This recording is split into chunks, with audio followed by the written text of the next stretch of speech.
Sejumlah daerah di Indonesia kembali dikepung kebakaran hutan lahan atau karhutla. Kepulan asap dan luasnya area terbakar menjadi perhatian serius terlebih di tengah musim kemarau yang meningkatkan resiko kebakaran. Lantas mengapa karhutla kembali terjadi di sejumlah wilayah yang ada di Indonesia? Seberapa siap pemerintah menghadapi ancaman ini dan apa langkah yang harus dilakukan untuk mencegah kebakaran semakin meluas? Untuk membahasnya sudah hadir di studio kami dengan Nisa Novita, Pitland Strategic Lead, Yayasan Konservasi Alam Nusantara selaku juga pakar perubahan iklim dan kehutanan. Begitu ya Mbak Nisa, selamat sore. Assalamualaikum. Selamat sore, Assalamualaikum Mas Heranov. Waalaikumsalam, terima kasih sudah meluangkan waktu. Kita sapa juga Mbak Nisa dan juga pemirsa di rumah sudah bergabung dari luar studio dengan Thomas Nivin Luri, Dirjen Pengendalian Kebakaran Hutan, Kementerian Kehutanan. Selamat sore Pak Thomas, apa kabar? Salam sehat selalu. Assalamualaikum. Selamat sore Mas Heranov, salam sehat, terima kasih Ya. sudah. Ya, lain waktu kita ke studio ya Mas ya, karena rapatnya sibuk sekali hari ini di hari Senin Terima begitu. kasih. Pak Thomas, saya ke Anda dulu, Menisa tahan dulu ya, kita ke Pak Thomas. Apa yang sudah Anda lakukan bersama pihak-pihak lainnya dengan karhutla ini di sejumlah daerah, Pak Thomas? Ya, jadi memang tahun 2026 ini diprediksi BMKG sebagai El Nino yang datang lebih awal, sehingga melalui rapat seperti rapat tadi Pak Menko pimpin dan Pak Menteri dalam beberapa forum, kita memang sudah harus siap siaga dan pemerintah pusat, pemerintah daerah, khususnya 6 provinsi rawan seperti di Riau, Jambi, Sumsel, Kalbar, Kalteng, dan Kalsel itu sudah menetapkan status siaga darurat. Oke. Ya, dan menyusul barangkali Jawa Timur kemarin dalam kunjungan Menteri Kehutanan ke Bromo bersama Pak Wakil Gubernur ini akan segera ditetapkan status siaga darurat juga di dalam rangka untuk mengantisipasi El Nino musim kering yang lebih lama, lebih panas ini, Mas Heranov. Jadi Baik. memang kesiapsiagaan sudah dilakukan di provinsi rawan, termasuk provinsi yang tidak rawan juga, karena kejadian kebakaran itu terjadi juga seperti di NTT, NTB, Papua Selatan, Oke. Sultra, dan Sulawesi Tengah, dan Maluku Tenggara.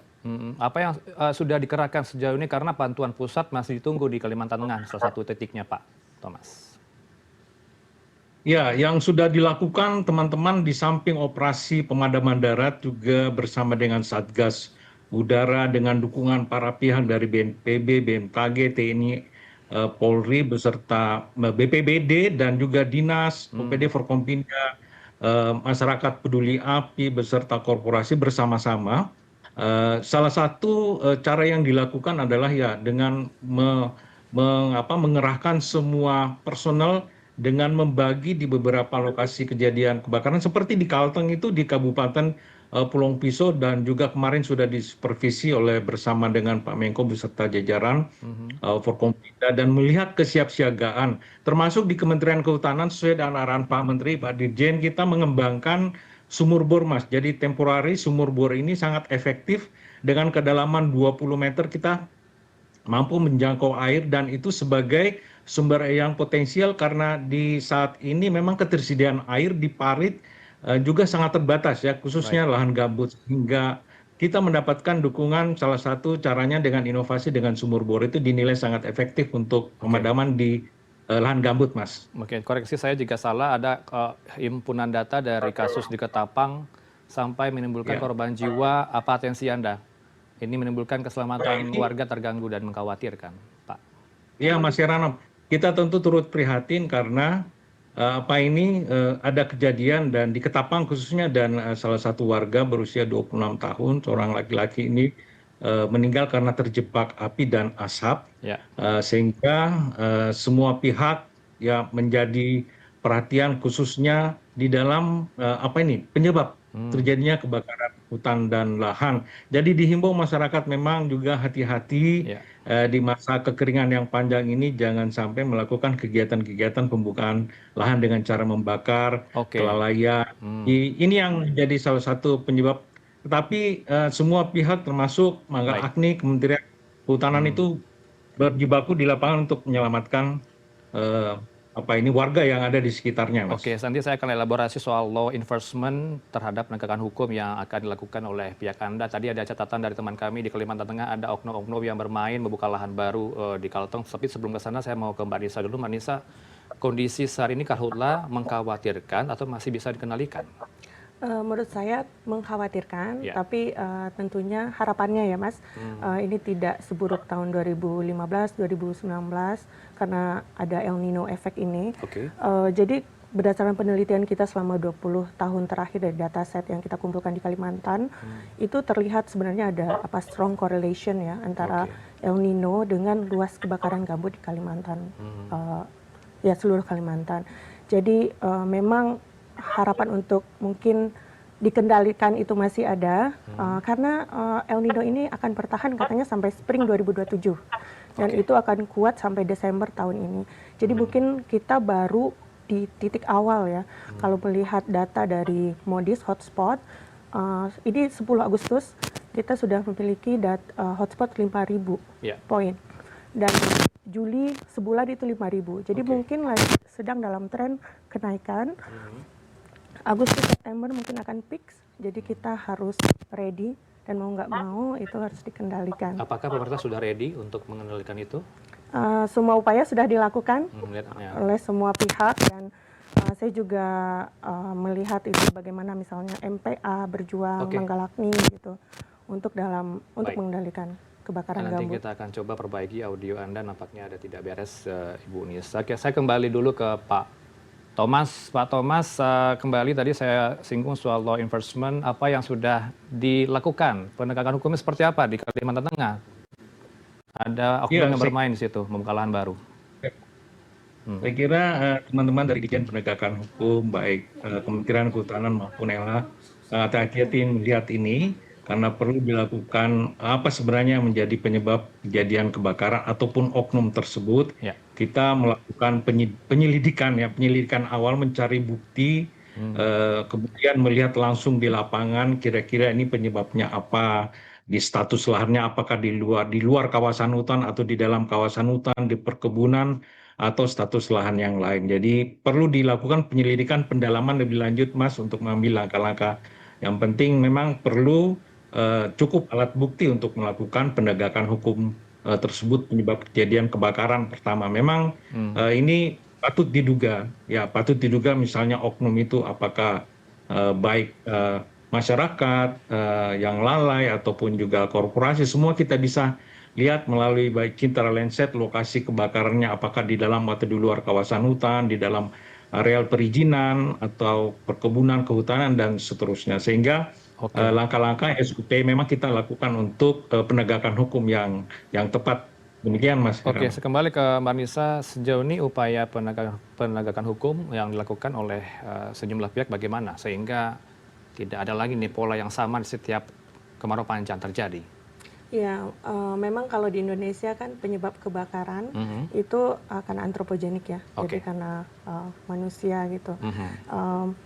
Banyak sih sebenarnya ada yang menyatakan bahwa law enforcement memang harus ditegakkan, tapi juga menurut saya untuk ekosistem gambut ya khususnya itu pencegahan seperti kayak bagaimana menjaga gambut tetap moist or wet, itu juga merupakan salah satu hal penting dalam pengendalian kebakaran hutan dan lahan. Oke, apakah sistem tata air di kawasan gambut saat ini sudah cukup efektif untuk mencegah gambut mengering dan terbakar? Apalagi di Kalimantan Tengah ini banyak lahan gambut begitu ya? Ya, jadi kalau data kita menunjukkan dari kita punya 13 juta hektar lahan gambut, 50%-nya itu rusak atau bekas terbakar. Jadi bisa dibayangkan dalam kondisi yang terdegradasi, harusnya gambut itu kan menyimpan air, sulit terbakar. Tapi dengan kondisi dia dikeringkan, dibikin kanal, jadi tanah yang ini akan siap menjadi bahan bakar yang bisa menghasilkan emisi CO2 dan dampak-dampak kesehatan itu. Jadi kalau tata kelola air di gambut itu merupakan kunci bagaimana kita bisa mengendalikan kebakaran hutan ya dan lahan tentunya di lahan gambut. Jadi kalau ada pembuatan sekat kanal, sumur bor, itu merupakan memang karena gambut ini sumber utama emisi kebakaran itu tanah, bukan dari pohon atau vegetasi yang di atasnya. Karena bisa dibayangkan dari misalnya 1 hektar itu 80% karbon yang siap dilepas jadi emisi ke udara itu ada di dalam tanah. Makanya orang menyebut kayak brown carbon ya. Kalau untuk gambut gitu. Kalau untuk mangrove kan blue carbon gitu. Baik. Jadi tata kelola jika gambut dikeringkan, dia yang harusnya menjaga tata air, tidak mudah terbakar, akhirnya dia akan siap untuk menjadi bahan bakar itu sendiri. Oke, bisa direspon Pak Thomas, ada upaya tata kelola air yang harus dibereskan nih untuk lahan gambut utamanya. Ya, saya sependapat dengan Bu Nisa tadi bahwa kunci utama dalam pengolahan landscape khususnya gambut adalah dengan melakukan kanal blocking, karena di situ ada kegiatan-kegiatan rewetting, revegetation, dan juga restoration. Ini langkah-langkah yang memang harus dilakukan khusus untuk kawasan hidrologis gambut tadi yang 13 juta Bu Nisa sampaikan. Jadi ini penting sekali karena jangan sampai terjadi water drain ketika dibuat kanal, makanya dilakukan strategi buka tutup. Perlu melihat tinggi muka air tanah, juga ada instrumentasi untuk pemantauan tinggi muka air tanah jika dia berada pada posisi di bawah 40 cm, itu apalagi di atas 80 cm ke bawah ini menunjukkan status tersebut rawan terhadap kebakaran karena kondisi bahan bakaran itu di atas permukaan gambut itu kering dan ini sangat berpotensi terbakar jika dalam kondisi El Nino kuat seperti yang jadi saat ini. Demikian, Mas. Baik, Pak Thomas, tadi laporan teman kami di Kalimantan Tengah, tepatnya di Palangkaraya, melaporkan butuh bantuan nih Pak dari Pemprov termasuk pusat, tidak hanya dari pemanfaatan waterbombing, kemudian modifikasi cuaca, apalagi upaya yang dilakukan sejauh ini. Karena ada 29 hari status tanggap darurat di Kalimantan Tengah, Pak. Ya, betul.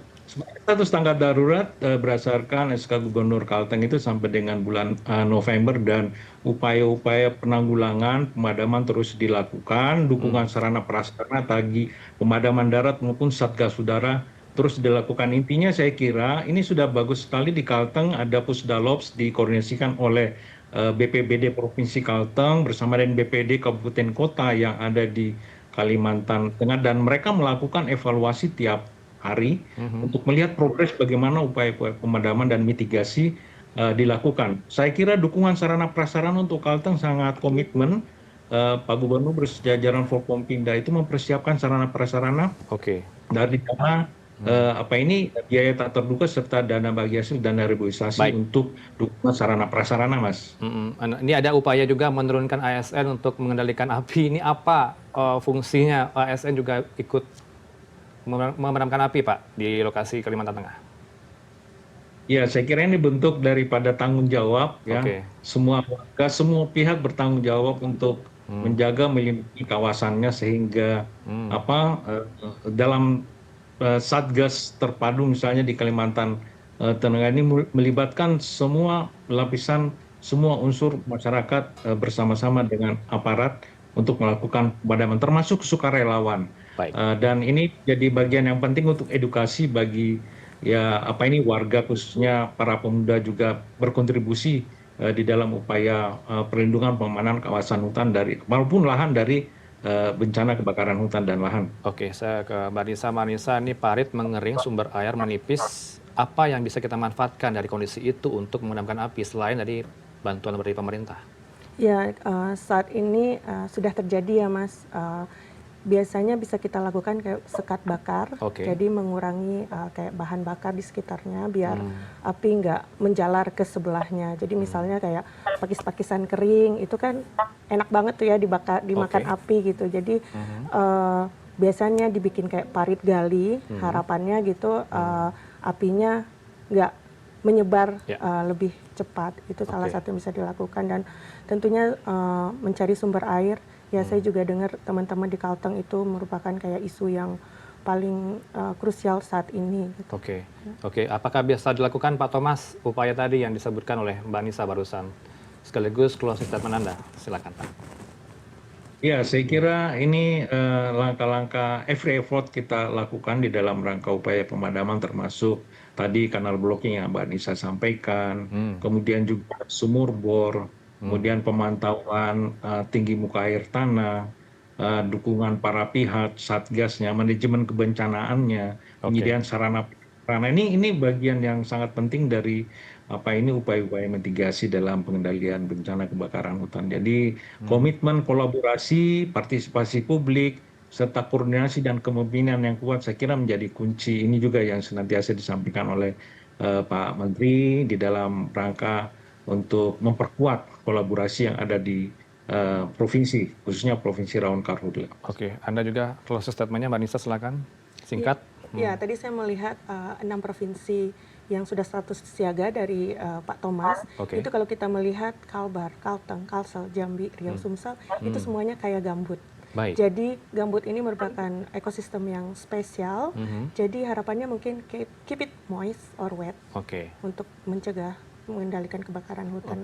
Keep it moist and wet, harapannya wet ya, basah begitu ya, untuk pengendalian kebakaran hutan dan lahan. Itu bisa dicatat ya Pak Thomas ya, menjadi masukan bagi Anda, termasuk juga Pak, law enforcement tetap harus ditegakkan, beri efek jerah kepada mereka yang tidak bertanggung jawab membuka lahan gambut sembarangan. Terima kasih untuk waktunya Pak Thomas Nivin Duri, Dirjen Pengendalian Kebakaran Hutan, Kementerian Kehutanan, dan juga di studio Mbak Nisa Novita, Pakar Perubahan Iklim dan Kehutanan YKAN. Selamat sore Bapak Ibu, Assalamualaikum, terima kasih.